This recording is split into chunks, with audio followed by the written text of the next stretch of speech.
You're tuned into Auto Intelligence, live from Auto Trader, where data, tools, and your preferences sync to make your car shopping smooth. They're searching inventory. Oh, yeah. They find what you need. They're gonna find it. You can make a budget for your wallet to help you succeed. Pricing's precise and true. So true. It's smarter car shopping. Ooh. Just for you. Oh, it's just for you. Ooh. Find your next ride at autotrader.com. Powered by Auto Intelligence. Wish you could become a morning person? You know the type, up before the sun, early morning runs, first one to the office with donuts and a smile. How do they do it? Easy. With the new Galaxy Watch 8, sleep tracking and personalized insights from Samsung Health help you improve so you can wake up to a whole new you. One who, dare I say it, skips the snooze? It's possible. Train your sleep with Galaxy Watch 8. Learn more at Samsung.com. Requires compatible Samsung Galaxy phone, Samsung Health app, and Samsung account. This episode is presented by State Farm. Having insurance isn't the same as having State Farm. It's like expecting the leadership of a team captain on the football field, but getting a sea captain. You wouldn't settle for just anything for your team. Shouldn't it be the same for your insurance? So don't settle for just any insurance when you can go with a leader. State Farm. Like a good neighbor, State Farm is there. Navigate the gauntlet of uncertainty the world throws at your business with SAP. Whether it's a tropical storm hitting your warehouse or a short supply of those little plastic twist ties, SAP can help you tackle those unexpected crushing setbacks with its AI-powered capabilities. To pivot to new suppliers, automate paperwork, and source the twist ties you need at the price you want, so your business can stay unstoppable. Learn more at sap.com/uncertainty.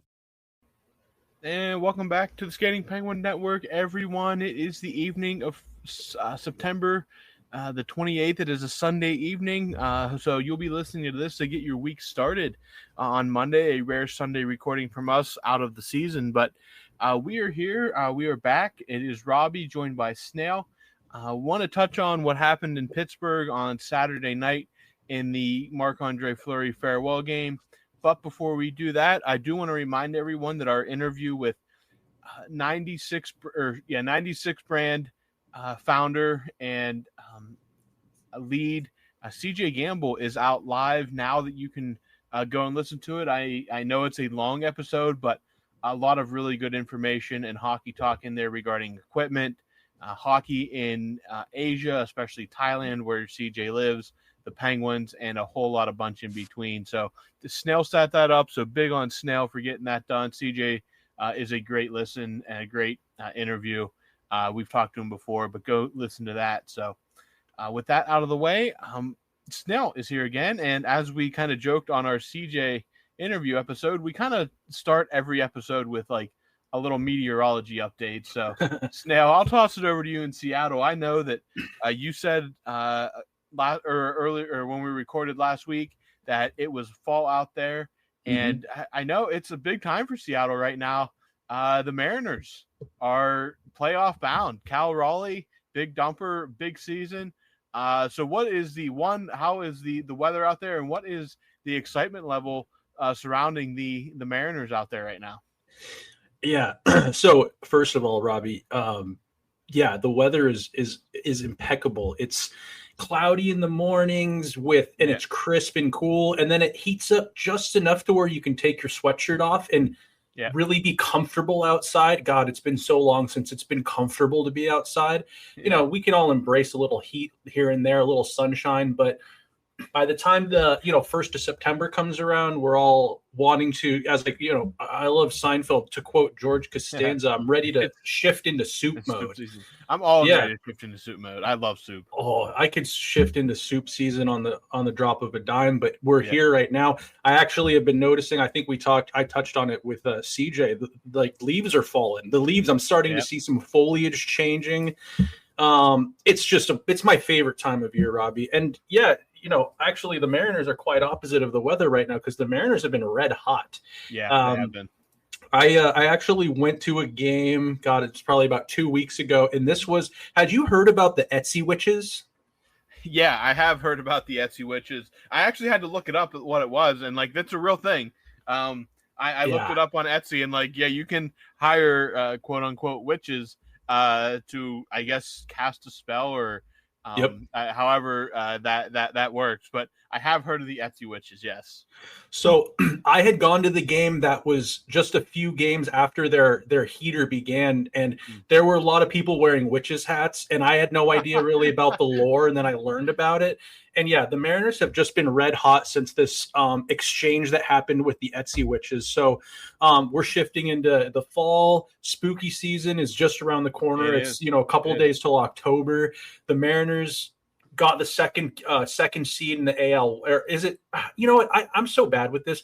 They clinched the playoff spot a while ago. I believe they're the second seed in the AL West. Or is that correct? They won the AL West. Won the AL West. They're the second seed in the American League. Okay. Yeah. I was hoping they'd get that first round bye just to really help their chances, but it's not going to play out that way. I think their first round bye. They did? Yeah, they don't play until Saturday. Yeah. Oh, so the playoffs start before then? The wild card starts on Tuesday. And then the divisional series, which the Mariners are automatically in, will begin on Saturday in Toronto and Seattle.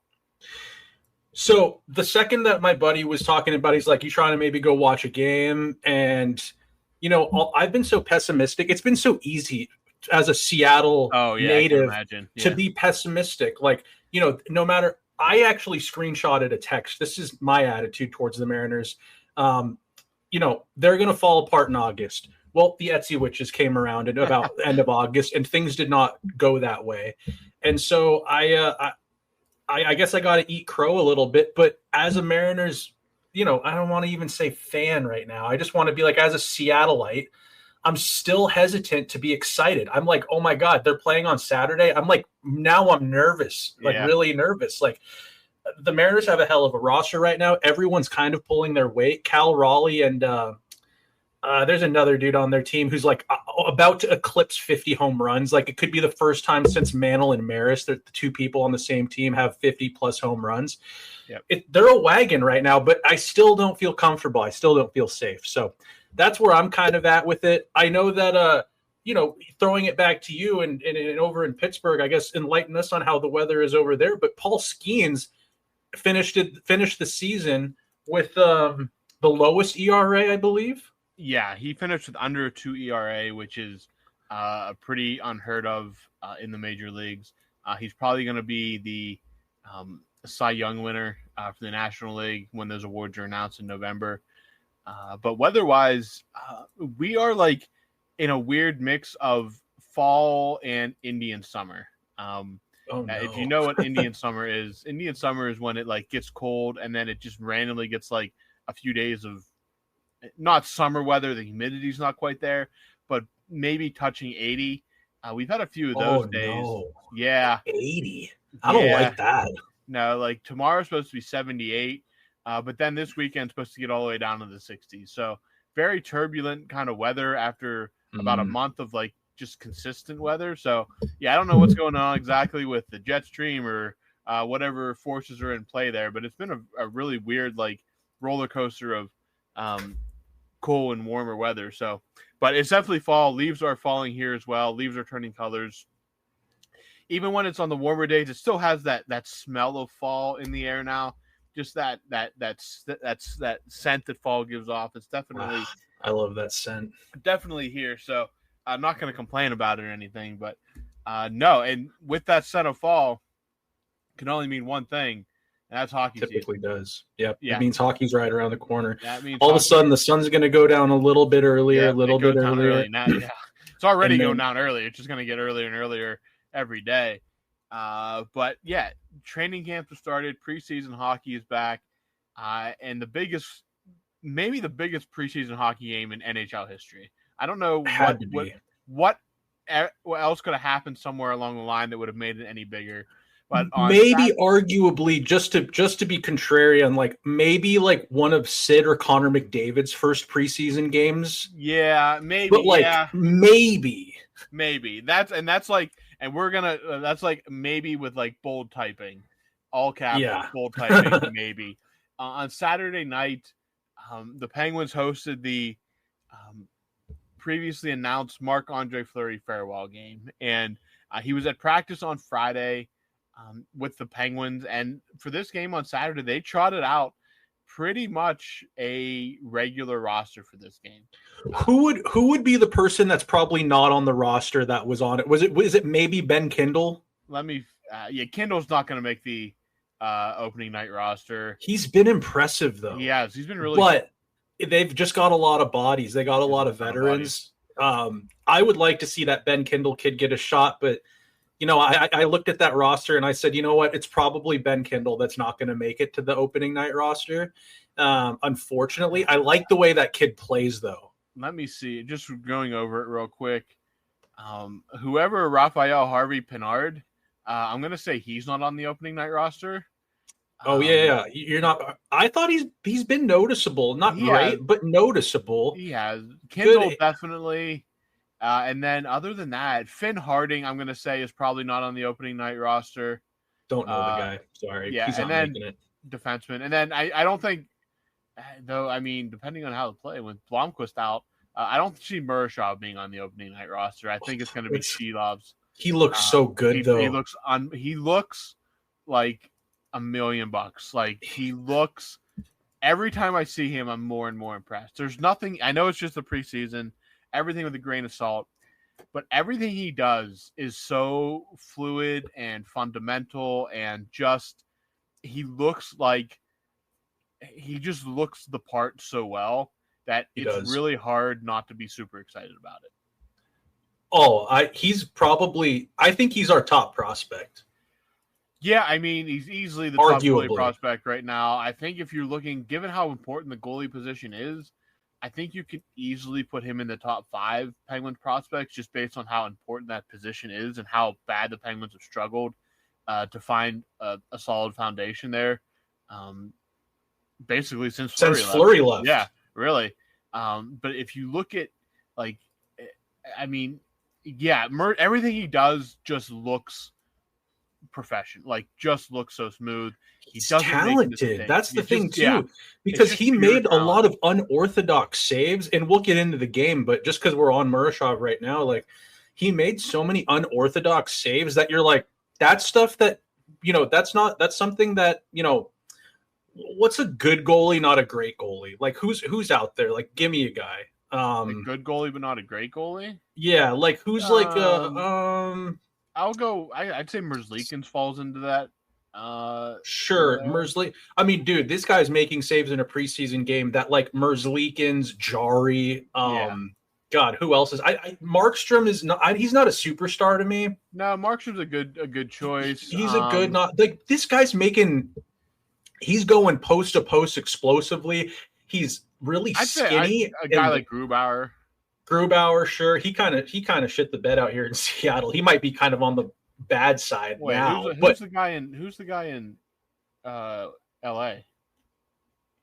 God, there's 2 of them down there. Was it? Well, no. Talbot's. Is it Talbot? It was part of the Dubois trade. Where did Dubois go? Darcy Kemper. Darcy Kemper, a good example. All these kind of good starting goalies, I was seeing Murashov. Let's just say, the kids say, he's moving different than those guys. That's a good, there's something about him that just feels different. He's fun to watch, man. And another thing is, I never feel nervous with him. I mean, it's a preseason game, but when I'm looking at, even with Blomqvist in a couple of games and when Jari in the regular season, there's kind of this I hope that this guy doesn't just soil himself here. I don't know. Murashov's moving different for me, and I'm so excited about the kid. Another kid quickly that I was going to say who should, I think, get a shot. He should get his 9 games or whatever. I think he didn't. Is Tristan Brose. Brose doesn't need 9 games. He's either in the AHL or the NHL. Perfect. Great. Give him a shot because I figured that's who you're going to say. But Brose has looked very, very good. I mean, he had that first game that they played. Yeah, he had a wide open net and he tucked it in the upper corner. Good on him to get that shot. But man, even that shootout goal, which here I am, I hate the shootout, and I'm talking about. There's just the way he skates, the way he handles the puck. I'm like, man, this guy's got some tenacity. He's got skill. He looks he doesn't look out of place when he's playing No. alongside some of these, veterans. And I think that he brings a little bit of that spunk that the Penguins have needed for quite a long time. So I'd like to see Bros make the lineup. But the Raphael Harvey Pinards of the world. Unfortunately, Ben Kindle is going to I think he's going to go back to the WHL and he's going to have. He's going to kill it. He's going to have a huge season. I think he's going to have a big season. And man, I was kind of, not harping on Dubas and the guys for that pick, but I was like, man, is that the guy that you went and get? But that's why they're paid the big bucks, man. They saw something in him, and I'm excited about the kid now. Yeah, it looks fantastic. I've been super impressed with Kindle. I wasn't sure what to expect, being this is going to be his first taste of professional-ish hockey. I mean, he's obviously going to have another junior season, but he just looks like a guy that's going to just put up mega points this year. It just looks like he's going to have a huge season at junior. I'd love to see him make the World Junior team for Canada. Obviously a tough roster to crack just because of all the talent. But another name that in the same vein as Tristan Bros, Avery Hayes. Crushed the prospect challenge. Was clearly the Penguins' best prospect there. Now he is a little bit older than a lot of the prospects, so that gives him an advantage. But I mean, his track record in the AHL last year, he's earned it. He's earned everything he's going to get this season. He's been really good in the preseason, really good in training camp, from what reports I've read and heard from those that have attended. So I mean, overall, I think Hayes is in that conversation with Bros as well. I think they're going to have a bunch of guys that are going to be battling until the very last days before the season starts. I really think you're going to have a lot of difficult decisions to make, which is good. I mean, it's good when you're in a position where you have guys that are battling, you have hard decisions to make. If you don't have hard decisions to make, I don't think you're going to be a very good team. No, totally. That internal, that internal, I don't know what you want to call it, but needing to battle against each other, your teammates, but there's only so many spots. That's what creates good rosters. That's what creates compete. And it really feels like you're going to earn your spot. No, it's not a given. There's this team, say what you will about the roster. Some people think they're a lottery team. Some people think they're a playoff team. But when I'm either side of it is nothing's guaranteed. And you want to see these prospects step up and make a name for themselves and carry that into the regular season play. It's the NHL. So, pretty hyped for it. That Avery Hayes guy, what is he? Is he gonna be is he a top middle six guy projected, or? I think it seems like they want him in that middle six. I don't know if that's exactly where he'll start. Sure. But he definitely seems like he's all over the puck. He's making plays. He's just kind of he's not a huge player. He's not going to go out there and beat you and crunch you, but maybe he is the next Brian Rust type player. Maybe he is that guy that can eventually get to the point where he's potting regularly 20 goals and maybe eventually gets to that 30 mark. Utility guy. Yeah. Like a guy that can kill penalties, that can play on the power play, is not afraid to get his nose dirty, but also has a knack for passing the puck as well. That's my takeaway from everything on that. Bros, I think, is more of a goal scoring type, a sniping kind of player, whereas Hayes maybe has more of the playmaking trait. But I think both of those guys, if they're not on the roster out of camp, I think you're going to see them as early call-ups at the very least. Another name that has to be touched on, PTO, Robbie Fabry has been making an impression. Fabry, again, it's all health. If Fabry, again, it's been his whole career. He's torn his one ACL twice and the other ACL once or something like that. I think he's had 3 ACL tears in his career. Mm-hmm. I mean, you just gotta, if he can stay healthy, he's shown that he can be a good hockey player. He fought, I believe, in the first preseason game. He scored some goals, had some assists.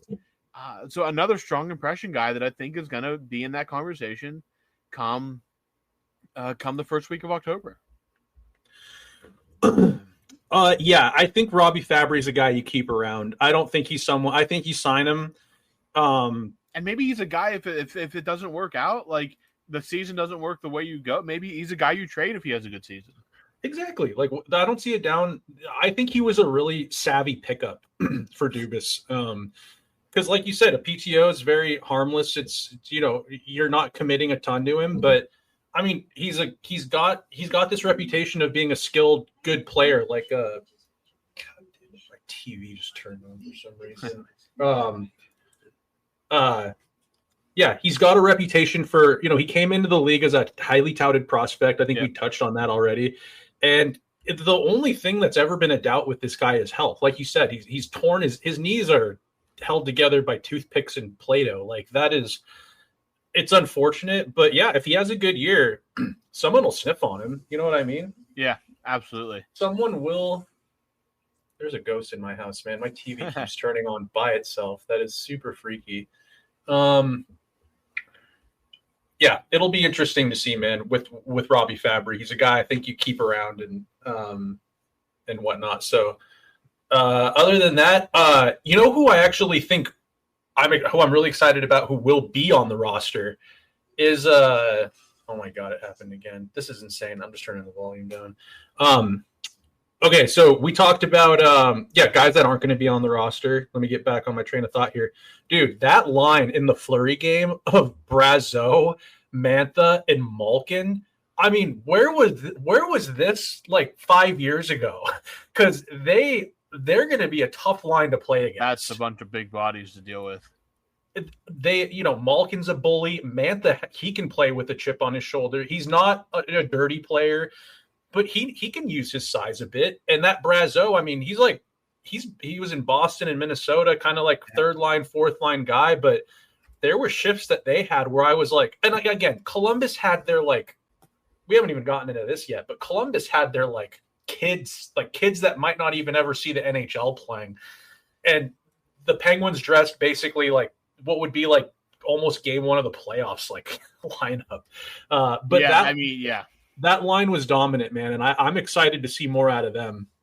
Yeah, it was a very interesting line, too, because those are two guys that you wouldn't really expect to be skating alongside Evgeny Malkin. Mantha, if he can stay healthy, I think has the potential to be really good for the Penguins this season. Obviously, he had an injury last year. But Brazeau, like, my take on him was this is a guy that's going to play, like, bottom six, maybe fourth line, just beat the hell out of people and just be kind of like a protector on the ice, like a second Imama, kind of like that, because he's a huge ice hockey player, just absolutely massive.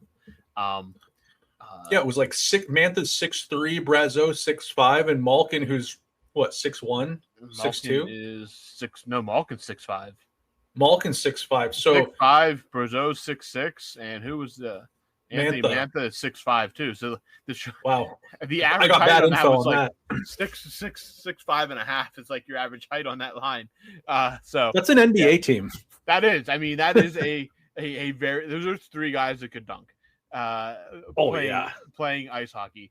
Well, Phil Kessel could dunk, so you don't have to be towering to dunk. But yeah, dude, that line could. I mean, if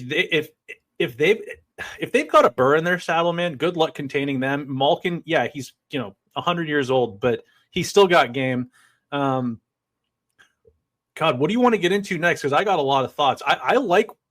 This is the preseason, we get it, but it's been a while since we've had hockey to talk about. So just let us sort of exaggerate here and get a little bit excited over things that might not even be a thing come game one of the season. But I like what Muse.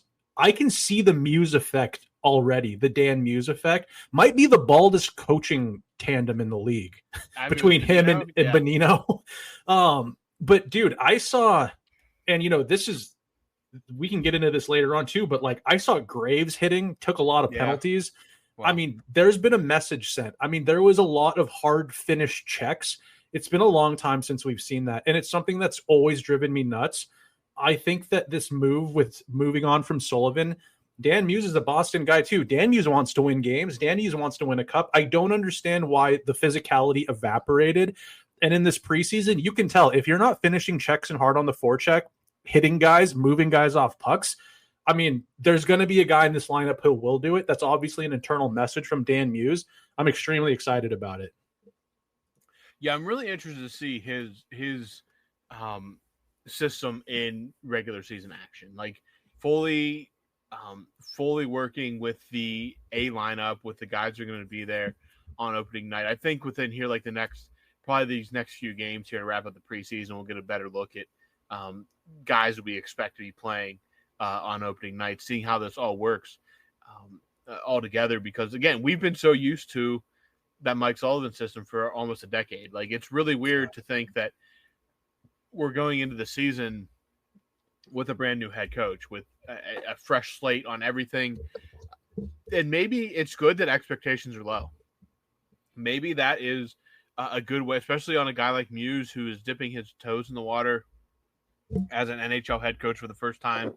But being able to take that role with a guy like Crosby, a guy like Malkin, Letang there, and a lot of other veterans. I mean, this is still a very veteran team.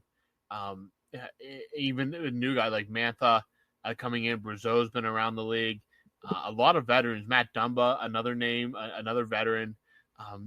So you have a lot of veterans here, and you get to implement this new system. I'm very excited to see how it all works with the regular lineup, because I think there's a lot to kind of be excited about. I don't think, again, I'm not getting my hopes up. I'm going to temper my own expectations and not rely too much on what I'm seeing in a preseason hockey game. But I think that from where we ended last season, I think that and maybe it's a little bit different kind of excitement, but it feels like a fresh excitement.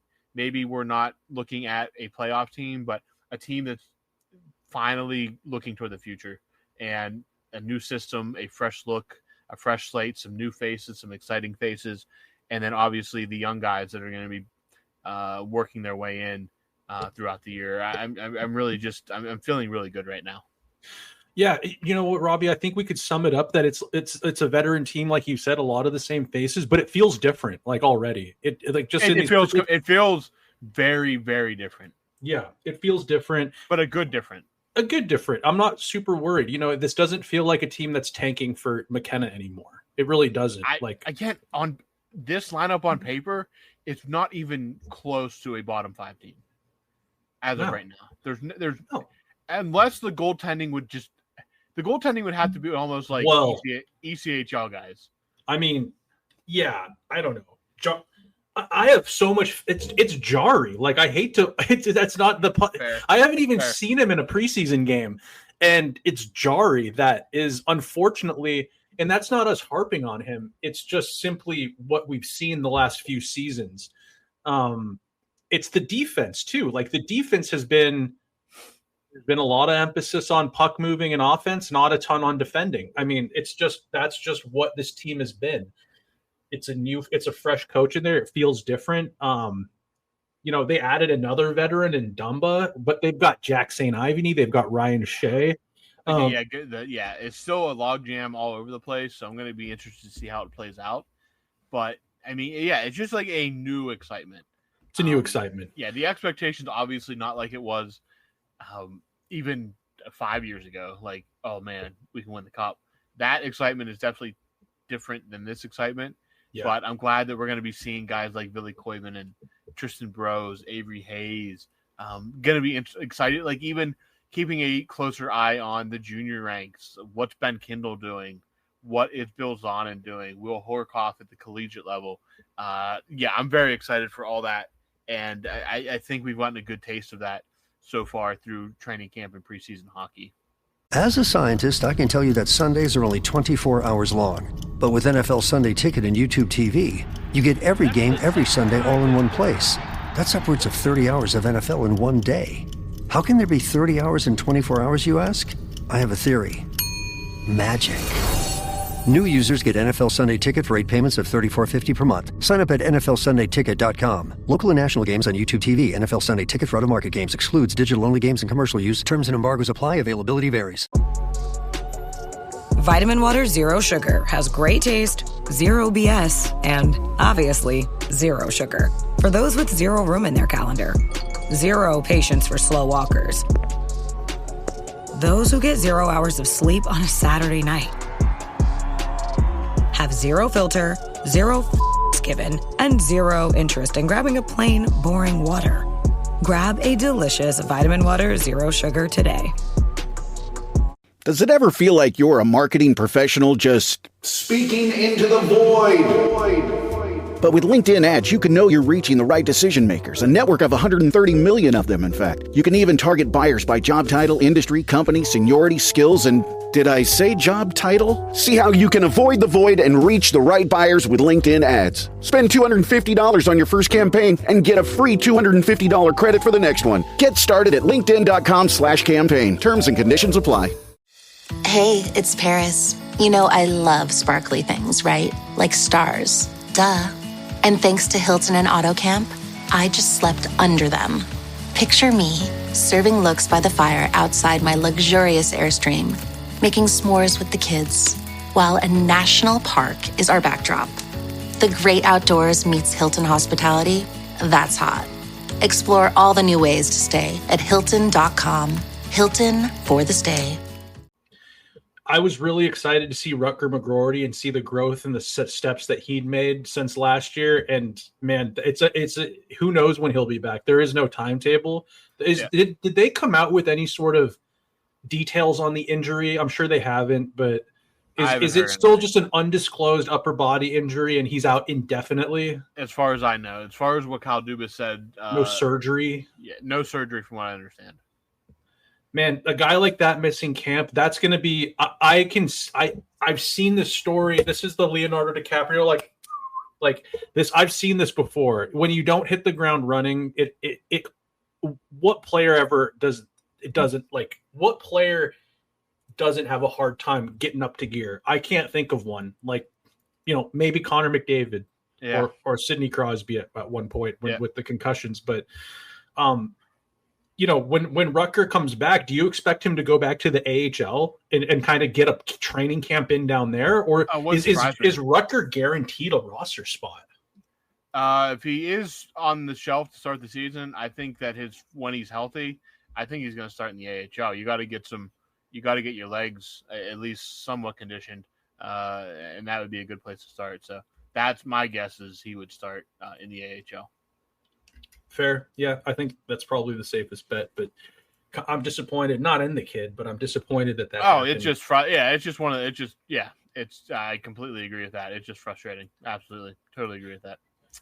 Well, the real reason we got on to record, Marc-Andre Fleury. What a moment. Talk about full circle.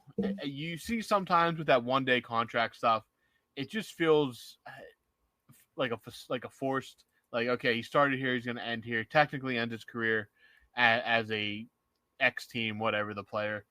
But Fleury, he was at practice on Friday, actual game action on Saturday, yellow pads. The crowd was so behind it. They wanted to win just for him. And I thought we were going to get a goalie goal. I really thought we were going to get... There was an empty net. Yeah, I thought we were going to get a goalie goal. But, And they were giving him his touches, too. Letang was snapping it back to him, letting him feel the puck a couple times. I loved it. He made a couple of saves. It felt so right. It felt so right.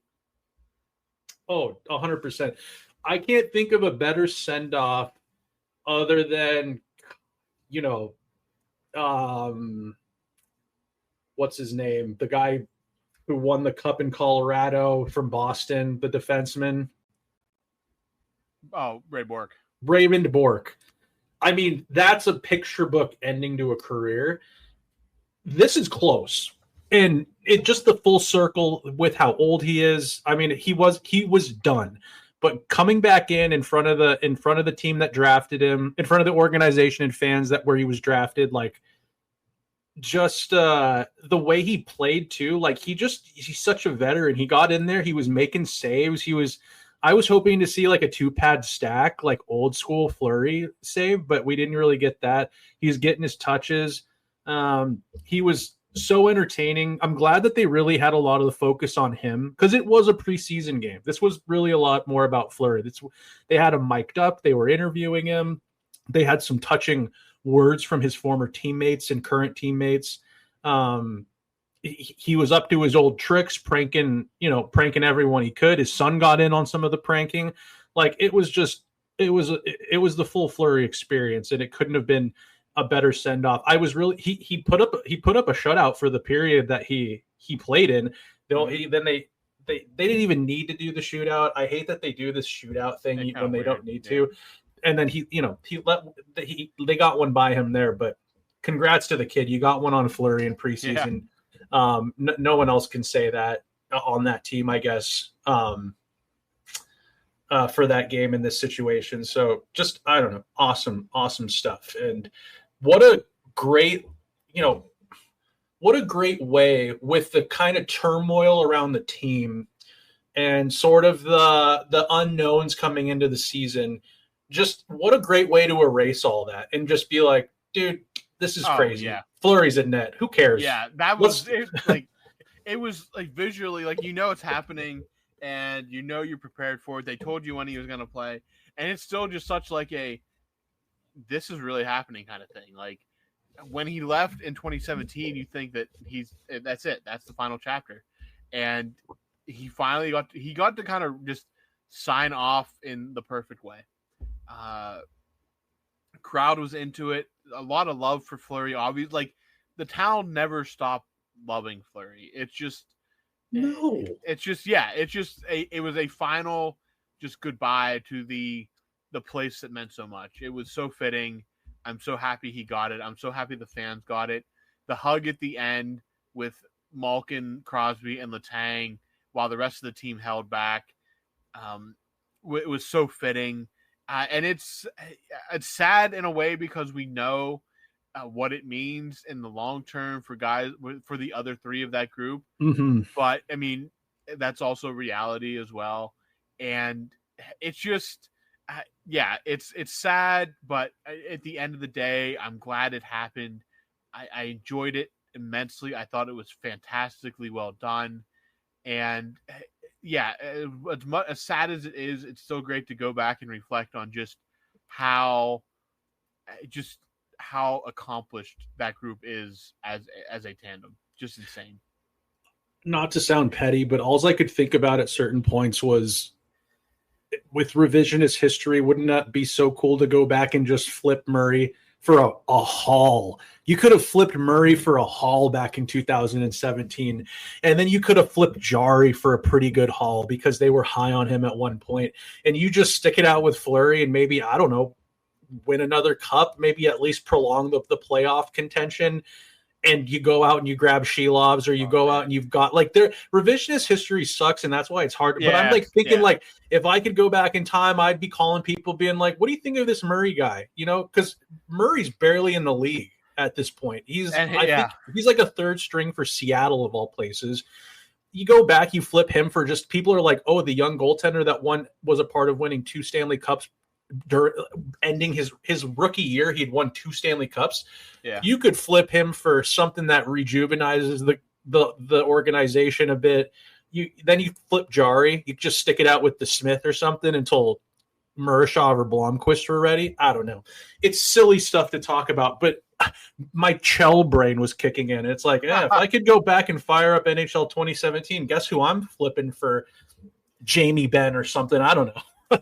Yeah, I mean, you think about it now. Like, again, like you said, retrospect is kind of a two-edged sword. It's a loser's mentality, really, is what it is. It kind of is, but it's fun to kind of partake in it. But it's fun. It's harmless now. But yeah, like, what happens if in 2017 Jim Rutherford's just like sitting in his office and like, you got to make a decision. You can't lose Matt Murray for free. That was never a plausible outcome. Like, you could never expose him to the Vegas Golden Knights because they would have you would have lost at that time, a guy who, like you said, won 2 Stanley Cups by the end of his rookie season. So yeah, you had to make a decision. Obviously the easy decision was to expose Fleury, which they did. The harder decision would have been sitting down, picking up a phone, and calling someone. I don't remember the goalie landscape at that point in 2017. Or just let Vegas take him. Yeah, but you don't want to lose Murray for free. I guess that's the whole point. Yeah. You kind of like Vegas could have him, but you got to make a trade. If you want to, just start making calls. Toronto, get Willie Nylander. Yeah, at that time, like a lot of these younger guys weren't like what they are today yet. Like they were obviously highly touted prospects, going to be great in the NHL. But hey, maybe back then, like you could have moved a goaltender like Murray for a guy that is now contributing on a nightly basis for the Penguins. You don't know. And Fleury's still the goalie for the next 10 or 8 years after that, whatever the case may be. But because at that time, you still had Jari. Like Jari was still in the system. There was a game during the playoffs, during their Stanley Cup runs, where Jari was on the bench. Yeah. He was backing up one game. The Penguins, during that, it's incredible. Like, if you look at the goalies that at least dressed, they started 3 different goalies in 2016. Mr. Game 1. Jeff Yakov, Marc-Andre Fleury, and Matt Murray all started games in that playoff run, which is pretty remarkable. You don't usually see that at all. And then in the next run, I think you only had Fleury and Murray start, but I do believe Jari was on the bench. He did. Because Murray wasn't quite healthy enough. That's right. Early in that playoff. So, yeah, a lot of guys. And like you said, Jari was still there. And Jari was a highly thought of prospect as well as a goaltender. He was. Unfortunately, it hasn't transferred over. But, I'm just glad that Fleury got that moment. Like, nobody wanted it to end in 2017. It was just a reality of the sport. But to come back after it was also the damn expansion that happened. Oh yeah, like if there was no expansion draft, the Penguins still would have been out for at least another year or two. They could have run it back a third time. Oh, absolutely. There was no if there was no expansion, Fleury would have been back the next year playing with Matt Murray. It would have been Jim Rutherford saying the same thing he said the year before. He's like, I don't have to make a decision. Like we're just going to keep 2 good goalies. Yeah, Jim Rutherford was very good at making random decisions at the drop of a hat, but they would have been fine with Fleury and Murray for another year if Vegas wouldn't have been coming into the league. That's the only reason Fleury was really gone. It was because of Vegas. It was, and there's rumors that they had figured something out, halfway through the season prior. There was all sorts of stuff coming out, but basically the skinny of it is, none of us wanted Fleury to leave. No.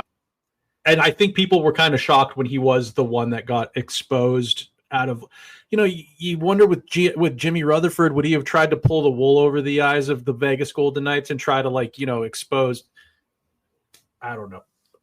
I don't even remember who was like a guy they could have left out like back then. Like I'm trying to think of like a veteran who maybe they could have tried to expose, but it didn't happen that way. Never wanted it to happen with Fleury gone, but man, what a great walk down memory lane to watch him back in the net. And just a great job by the organization to sort of, I don't know, it's something for Fleury, but it's something for the fans too, the viewers, because it's a special group, it's a special team. And it had to feel great for Crosby, Malkin, and Letang too. Like at one time you thought those 4 would have been together forever.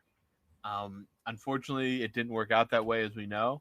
But having those 4 back on the ice, Fleury in the yellow pads, Fleury stoning Crosby with a double pad stack on Friday at practice, playing some pranks, slashing Rust in the back of the leg. Yeah, just again, Rust is another guy that was like there for a big like he more so than a lot of guys on that roster on Friday night. He understands it in a way that, okay, he wasn't a part of the core 4, but he was there for a very important part of their journey together. So Russ kind of sees it from a different angle as well, because I just like looking through the roster real quick. He is the only other guy that was there during the cup runs. Nobody else was there. Carlson obviously was a part of the Ottawa team that lost to that group. in 2017. Yeah, there was a great clip of them playing each other and Fleury making an unbelievable save point blank on Carlson. Yeah, was that with the glove? Yeah. Yeah, I remember that save. Me Carlson too. looked up like, you got to be kidding me. I think that was one of the plays where they were like, did the puck go in the net? Yeah, I think that with was his like, did the puck cross the line even though it was in the glove? Well, yeah, yes, that was one of the ones that was like thought of like that when it first happened. Mm-hmm. But Russ kind of got that moment too, because he wasn't a part of like that core group of guys, but he's the last one that connects like outside of those four that connects these two generations now. 100%. Gensel would have been one of those guys too. Jake would have been the other one that could have feasibly still been around. Benino, I guess he wasn't playing obviously, but Benino was a part of that. He took a shot on Fleury with his coach's gear on. I mean, Nick. I'm just glad Nick Benino's back in Pittsburgh. I am too. What a great person. A guy that I think that if everything would have worked out right, he never would have left Pittsburgh if he got his wish on that. It was money. Yeah. I mean, I'll never blame a guy for getting their bank, but love Pittsburgh. Obviously, was crucial in their Stanley Cups. But yeah, I mean, he played like Fleury was playing pranks on Crosby, on Dan Potash on TV, just having a heck of a time. Got to put on the Penguin sweater again with the famous orange pads. Got out there and got his flowers, no pun intended, for the last time in his career, and he gets to go out a Pittsburgh Penguin, which is the most fitting part of it all. 100%. Yeah, it was a great game too. Like, it was fun to watch the Penguins beat up on the Columbus Blue Jackets farm system. Fleury wasn't taking, he wasn't letting anyone score easy too. He was kind of battling out there. Like, he was. Oh yeah, he wasn't going to try to let a kid score on him. No, he wasn't going to. Yeah, he definitely wasn't going to let a kid score on him. Kids that were like not even born the first time he played in an NHL game. He was not going to let an easy one pass. He was going to go out there. He was sharp, and yeah, he pitched a shutout in his final period of NHL hockey. I mean, great to see. Great story. A great way to hang up the skates once and for all. Yeah, totally. Great. It was a great idea, and I'm glad Fleury was down with it. Fleury could have said, he could have given him the Heisman and said, "Yeah, I'm done, man. Like, thank you. I'll come have a bobblehead night." Yeah, but no. So yeah, Robbie, it was an awesome game, awesome showing, very nostalgic. A great way to sort of kind of shake the cobwebs off after kind of another disappointing season. And the off season has been very doom and gloom. And, they got the Golden Goose in McKenna next year. A lot of people are like, it's going to be Chicago Sharks or the Penguins that get him. And then you go through that game and you're like, I don't know, it's not so doom and gloom after that. Flower helped brighten up sort of a kind of dull off season and kind of an interesting era for the Penguins. Yeah. And it's rejuvenated me as a fan. So and I'm sure it has for you and hundreds of others. Like, that's what it seemed to do for everybody. It's all smiles in Pittsburgh now. Yeah. I think everybody felt just good after Saturday. It's impossible not to feel good about it. But I think from what I'm taking away from getting back to training camp and the preseason as a general topic, sure, people seem to be pretty receptive of what is happening. They seem to be like understanding, like, this is where we're going, this is where we're headed, this is what the expectations are. New face behind the bench, some new faces in the lineup. A lot of the young kids are going to be ready to break through. Ben Kindle, I think Kindle coming in, and for people that don't like bathe in the prospect stuff in the offseason, the draft stuff, like Kindle coming in as this top 12 pick or whatever he was, and kind of playing the way he has, is kind of getting people to turn their heads, being like, all right, I could see this kid being a factor here in a year or two. Like, okay, this kid's pretty good. These young guys, Avery Hayes, I haven't really paid much attention to him, but he looks like he can be a hockey player. Tristan Brose putting up good. Yeah. So yeah, I think it's definitely got people's excitement ramped up, even if it's not just for this year, but for the years to come. We've made it like a whole week without unnecessary Sidney Crosby drama. It's shifting to Malkin now. Oh yeah, that's right. You did tell me that on the phone last night that Brian Hayes has shifted his focus to Evgeny Malkin being traded at some point this year. Where he got that from, I don't know. Maybe his producer said we need some ratings hits, so make something up about someone. Well, it's Barkov. Barkov went down. That's right. Oh yeah, season. I guess yeah. A potentially or like could change the trajectory of the season for a lot of teams. I mean, that's not like. I mean, that is the heart and not only the heart and soul of your team, but a guy that produces at an elite level, both offensively and defensively. A true 200-foot player. Yes. If you are not familiar with the news, the captain of the Florida Panthers, Alexander Barkov, is out for the season. They are saying after tearing I believe it's his ACL and MCL both in training camp. So he went. No, I don't think he even went under the knife yet. I think he has to wait for a week or two yet because of swelling to go under the knife, and then it'll be a 7 to 9 month recovery is what they're hoping for.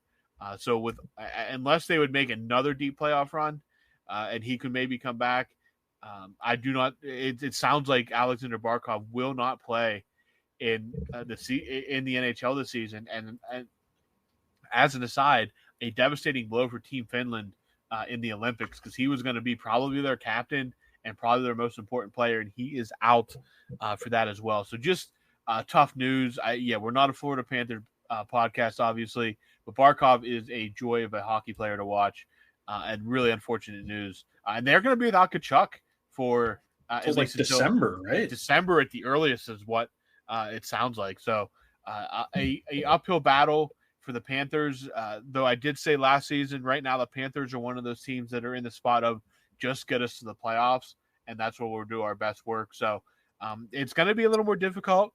The path to 3 in a row is not easy. That's why it hasn't been done in 40 years or whatever it is.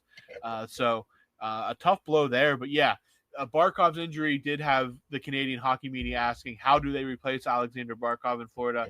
And Brian Hayes, in his infinite wisdom, put up his hand bravely and said, maybe they'll trade for Evgeny Malkin. Yep. It's that those Toronto guys are obsessed with the Penguins, man. I don't know if it's the Dubas effect. I don't know if it's just. It has to be. This was never like this before Dubas came here. Like, I understand that, like, they're not as good as pre-Dubas, but, like, it can't be coincidental that Dubas comes here and now everybody's obsessed with trading for Crosby and Malkin and Letang and whoever else. Well, a lot of the time they're saying get Crosby to a contender, but what they mean is get Crosby back to Canada somehow. Yeah. This is now shifted to get Malkin to Florida. And it's like, I don't know. It's just silly at this point. It's like, pretty soon, one day they're going to be like, maybe Rutger McGroarty could look good in the Leafs uniform. I don't know. I don't know what it is. They're obsessed with the Penguins. Robbie, we kind of chatted about it on the phone last night, but I mean, this is tough sledding for the Panthers. It's tough. It's not going to be easy. I mean, Sam Bennett is a hell of a player in the playoffs. Does Sam Bennett as your number one centerman get you, in the Atlantic? Does he get you into does he get you into honestly, I think right now they would be better off being in the Metro Division. It's a weaker division. It is. Remember, Sam Bennett, again, great hockey player, has never scored more than 51 points in a season, and he's done that once. He's never scored more than 30. He's never hit the 30-goal mark. Like, Sam Bennett is obviously a terrific hockey player. He got paid. He is I believe he won the Conn Smythe. Yes, he won the Conn Smythe. He is a great hockey player. I don't know if he's an 82-game first-line center hockey player. Unfortunately, you have to win a lot of games in the 82 regular sched to get to the playoffs. And I do say, get Florida's a team, get us to the playoffs, and then that's when it counts. But they're gonna have to find a way to get there without their top two, probably their two best players, their best player, their captain for probably the whole year, at least the whole regular season, and their heart and soul grind, beat the hell out of you goal scorer, Matthew Tkachuk, until at least the holidays, at the earliest the holidays. Yeah, and you got Marchand. He's going to bring it every night, whether he's how no matter how healthy he is, you're going to get 110% out of him. Marchand is also 38. He's 38 years old. One of the points I wanted to make was Matthew Tkachuk and Sam Bennett were together in Calgary, and they weren't easily making the playoffs, and they had Gaudreau and they had Lindholm. Like, they had a hell of a team in Calgary with a couple of the guys on the Panthers, and it wasn't like they were winning the division up there, by any means. It's just, do you punt on the season? I mean, they're not going to punt on the season. No way. Paul Maurice is going to have his work cut out for him. I feel like right now, if there's a coach in the league that could get them, just squeeze every role player they have, whatever he can get out of them, it's him that could maybe get the most out of this group. There's cap implications too. It's going to be interesting to see how they try to maneuver this whole cap situation, because if Barkov is going to be healthy or projected to be healthy enough to play in the playoffs, his cap doesn't go away. It's they keep his cap. Yeah. So, but if they don't, then that's where, like, if the Penguins are last place in the league, then maybe they could make a trade for Malkin, but that means that there's no Barkov in the playoffs. I don't know. It's just sounds like losing Barkov. That's not something you just easily recover from. It's can't. That would be along the line, like the Penguins lost Crosby that time with the concussions. Like, that is your heart and soul. That would be. But they had Malkin. They did. I guess Florida doesn't really have the comfort of, like, okay, Draisaitl goes down, we have Connor McDavid, or vice versa. It'd be like Toronto losing Austin Matthews. Exactly. Exactly. Willie Nylander is a great hockey player, but he's not a centerman, or is he a centerman? I don't know. They had him at center a couple of times, but he's not. He's a winger. Yeah, but now without the Marner scoring to back it up. Yeah, I mean, Barkov is a massive two-way player for them. Their captain, he wears the C for a reason. It's going to be very interesting to watch how they navigate this over the course of the season, especially without Tkachuk as well, because, I mean, you can't get yourself in too big of a hole, especially in a division where, I mean, you have a Tampa Bay team that's still good. Ottawa is going to be hungry after last year. Boston, I'm not sold on Boston. Toronto's going to be in the playoffs. Yeah, Toronto's going to be there. The Canadians are going to still be hungry. Detroit, who knows what's going to go on in Detroit. Buffalo, the Sabres play 82 games. Detroit, at some point, the bill comes due on the Weiser plan. If that's this year, it's got to come due at some point. I don't know, man. Detroit thing. It never seems that. It just seems like every offseason sort of the same. They've never really had like a. I mean, they went. I don't know. We should. That's gonna be a case study one year. The Yzer plan. Yeah, how not to do a rebuild. What a mess. So yeah, like you said, don't get in too big of a hole. But yeah, Paul Maurice and those guys, they've kind of got that plug and play type system. They can go out and find some pieces off the scrap heap and turn them into 15, 20 goal scorers and get you through the season. And then they'll get Barkov back miraculously. The Florida Sun will heal him, and they'll be back into probably the Eastern Conference Final again. Yeah. Wouldn't be shocked. But yeah, that's a big piece of news that came down, and of course it wraps the Penguins into it because Brian Hayes has to be connecting dots to how are they going to get these the aging superstars out of Pittsburgh. Oh boy, well, I'm not going to worry too much about it right now. No, but Malkin wants to stay. Yeah, and I've said this with the interview with CJ. Unless Malkin specifically comes to Kyle Dubas and says, "I want to be traded to a contender," he's not going anywhere. He's not going anywhere. And he's given no indication that he plans to leave Pittsburgh on until it's time to hang up the skates. So other than that, Robbie, I mean, It's been a pretty for preseason. It's been a pretty I don't know. There's some noise in the National Hockey League that we get to talk about, but other than that, I honestly don't have a whole lot left to bring to the table. Is there anything that's tugging on your sleeve? No, not really. I mean, we're 2 days from October. October, like we said, that's the month where it's all very real. By the time we hit midweek this week, by the time the calendar does flip, we will be under. Tuesday is literally a week until the season starts. They have three preseason games left. One, but when you're listening to this, will be today, the 29th. And then they have Wednesday the 1st and Friday the 3rd. But then it's full steam ahead, full throttle. So by Tuesday is literally 1 week until the NHL season starts. The Penguins are in New York to take on Mike Sullivan and the Rangers. I hope they wax New York.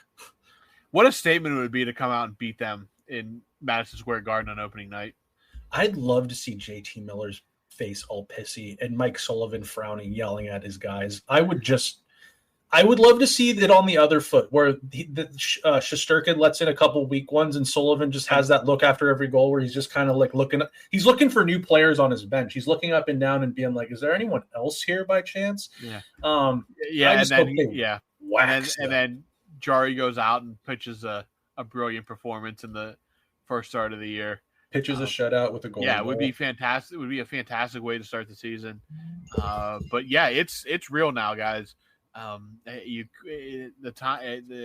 off season is in its final days, and I know Snail's ready. You know I'm ready, and we're ready to get back to doing recaps and mailbags, and we're just it's time to strap on the skates because it's about here, guys. It's about here. So with that, though, we'll be back probably to much more regularly scheduled programming. Yeah. There's actually, Robbie, there's a lot of games. It's a pretty packed schedule for not just the Penguins, but for everybody compared to prior years because of the Olympic break. So yeah, it's going to be a very hectic, season just in general. Like everything is kind of compact a little bit. Yeah. I mean, there's really no extended breaks. There's a couple 2 days off, and obviously you have the break over. The Penguins are going to Europe too. Don't forget about that. That's a big one too. Penguins are heading to Europe in November. So they don't, and that's going to, even because of the breaks in between there, that's going to condense their schedule even more. A lot of games, a lot of hockey. Thank God. Penguins are going to Sweden, Olympics this year, a lot going on. So we're going to be here. We're ready. But if that's all you got, Snail, that's all I got. And we'll wrap this up if you're good. I think we're good. I think it's also, people should know, it's Robbie and our birthdays. I think mine's on the 29th and yours is the 30th, isn't it? Yeah. So you are required to listen to this either the next 2 days and send us birthday wishes on the Skating Penguin Network. You have to be nice to us. Twitter account. You have to be nice to us until at least Wednesday. Yeah. If you disagree with our takes, you're not allowed to say anything. You will be banned. But yeah, so Snail is on the 29th when you're listening to this, and maybe you're going to listen to it on the 30th, which is my birthday. We are both turning 25 years old. Yeah, I was going to say we're both turning old, but 25. Yeah. So yeah, wish us 26. happy birthday. Please be nice. We don't hurt our feelings.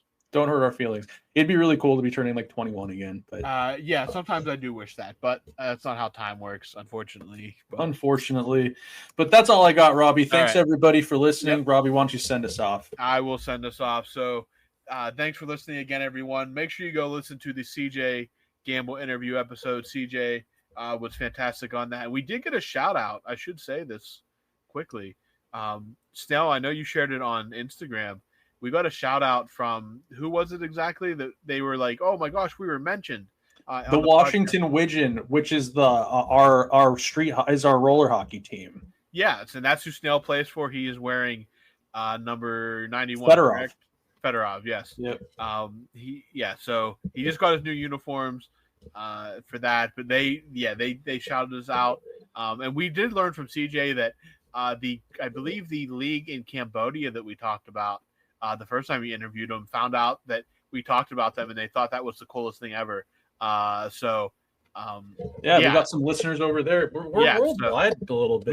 We are international. That will put a cap on this episode. We'll be back here in the next hopefully week to get ready for the season. But for Snail, I'm Robbie. You guys have a good week. We'll talk to you soon.